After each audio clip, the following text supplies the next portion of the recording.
All right, good afternoon then, folks. We are at the end of another week of trading on Friday the 26th of January. We'll have a flick across the markets. We'll see what's up, what's down on a pretty busy week in terms of central bank decisions. As you can see on the screen, we had the Bank of Japan on Tuesday, Bank of Canada on Wednesday, the ECB then yesterday, and then into personal consumption expenditure, which is PCE, which is the Fed's preferred metric of inflation, all in line with consensus. Not too much to see there apart from personal spending up, which is another positive for consumer spending in the economy, or certainly in the US economy. We'll start with the Bank of Japan though. Bank of Japan not really saying too much on Tuesday, or I say not saying too much, not doing too much. Obviously, no change of the interest rate, no change of their bond situation or bond purchasing, obviously to keep yields suppressed. But they did start to talk about exiting negative interest rates. Now, there's been a few comments obviously in recent months from them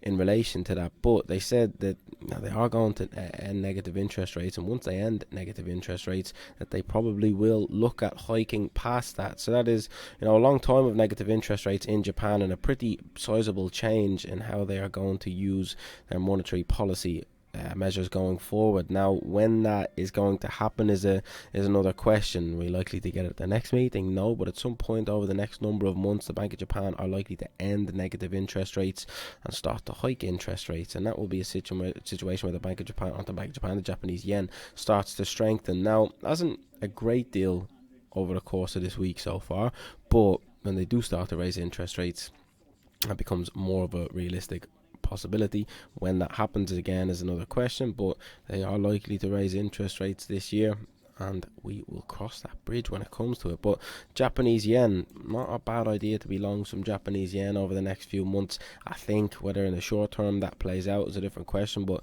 certainly over the course of this year, Japanese yen longs will be something that are on the radar for us traders. Bank of Canada as well. The Bank of Canada was an interesting one. They did remove a statement in their statement, a sentence in their statement suggesting that they are ready to hike interest rates further. So they concluded their interest rate hiking cycle on Wednesday, and that is it for the Bank of Canada in terms of interest rate hikes. Now, that has been it for a while for them, going back till summer last year since their last interest rate hike. They've stuck to the script that they are prepared to tighten further if necessary, but inflation pressures have dropped. They are not so worried about inflation anymore. Minus 0.3%. The month-over-month figure for the last inflation print last week does not suggest that they need to go and hike interest rates any further. So they are done. Probably a bit of upcoming weakness for the Canadian dollar. The ECB again pushing back on interest rate cuts, suggesting that it is premature for them to start talking about interest rate cuts, but they seem to be less concerned about inflation. So less concerned about inflation means inflation is likely to come down then further. That is a situation where they do not hike interest rates. Now, just do not cut interest rates, do not hike interest rates. What am I even talking about? I'm talking about both at the same time is what I'm doing. But market participants seem to think that we are going to get a cut from them in April. April or June, I think, are the two most likely months. They want wage data out over Q1 that they are likely to see, or that they're going to get in May. Now, if they want to wait to see that wage data in order to then make a decision on if they should cut interest rates or not, that rules out August. Now, there's something like I think it's a 91% chance when I read it this morning that they do go and cut in April, which is interesting one. I'm not so sure they do, though. Their economy is certainly nowhere near as strong as the US economy at the moment. I think the ECB will cut interest rates before the Fed. Market participants had thought the Fed would cut in March. I don't think that's as likely of a scenario anymore. Reason being is that economic data continues to be positive throughout the US. You can see GDP figures again this week, reinforcing that soft landing narrative and reduces the need for cutting interest rates just yet, and that continues to be supportive for stocks. Normally, when a central bank will cut interest rates, they will cut interest rates due to a struggling economy. Now, a struggling economy normally then is a recession.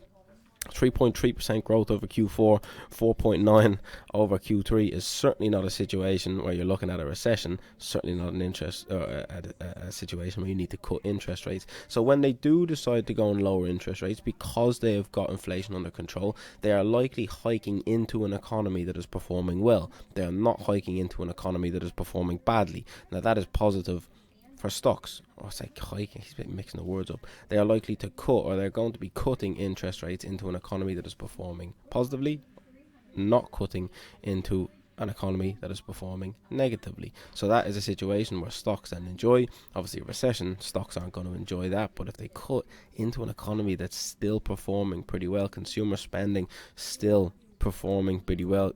You can see personal spending month over month over the month of December. You can see consensus 0.4, actual 0.7. Inflation still 0.2%, 0.1 previously. So inflation, still ticking higher.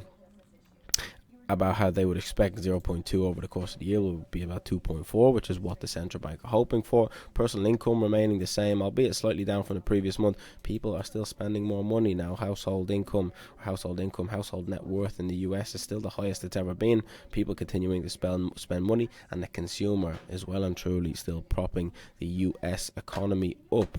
Now, that has not relayed itself just as easily in financial markets. I mean, you can see your Aussie, Kiwi all over the place this week. Euro dollar, was kind of up on Monday, down on Tuesday, up on Wednesday, down on Thursday, and now back up today. Just range trading against across the majority of these. Oil prices continue to be supported, which is probably the reason for a bit of strength in the Canadian dollar. But the rest of these pretty choppy. Dollar yen choppy. Aussie, Kiwi, choppy, and obviously that results in the dollar index being choppy as well. I think sterling's an interesting one going forward. I think being long sterling is not a bad idea. Inflation's still over 5% in the UK.